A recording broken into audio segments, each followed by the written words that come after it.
మరికొన్ని గంటల్లో భారత్ పాకిస్తాన్ జట్ల మధ్య హై వోల్టేజ్ మ్యాచ్ కొలంబో వేదికగా జరగబోతోంది. ఈ మ్యాచ్కు ముందు పాకిస్తాన్కు విషెస్ చెప్పాడు ఆ జట్టు మాజీ కెప్టెన్ షహీద్ అఫ్రిది. ఈ మ్యాచ్పై సంధిస్తూ పాకిస్తాన్కు చాలా సూచనలు, సలహాలు కూడా ఇచ్చాడు. ఈ మ్యాచ్లో విజయం సాధించాలంటే పెద్ద షాట్లు లేదా షాకింగ్ ప్లేయర్ అవసరం లేదు, కేవలం బేసిక్స్ను సరిగ్గా పాటిస్తే సరిపోతుందని వ్యాఖ్యానించాడు. పాకిస్తాన్ జట్టులో మంచి డెప్త్ ఉంది.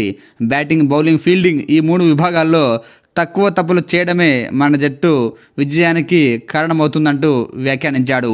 తప్పులు అందరూ చేస్తారు, కానీ తక్కువ తప్పులు చేసే జట్టు మాత్రమే గెలుస్తుంది అని పాకిస్తాన్ మాజీ క్రికెటర్ షహీద్ అఫ్రిది వ్యాఖ్యానించాడు.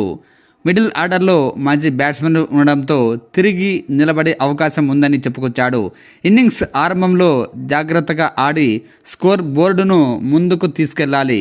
చివరి ఓవర్లలో పవర్ హిట్టింగ్తో పరుగుల వేగం పెంచాలని అఫ్రిది సూచించాడు.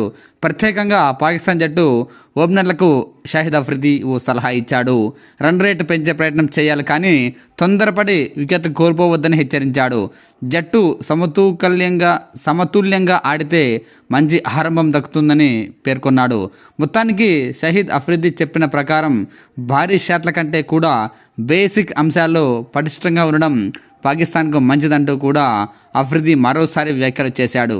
మరి చూడాలి రేపటి మ్యాచ్లో పాకిస్తాన్ టీమిండియాకు ఎంతవరకు పోటీనిస్తుంది, పోటీలో నిలబడుతుంది అనేది.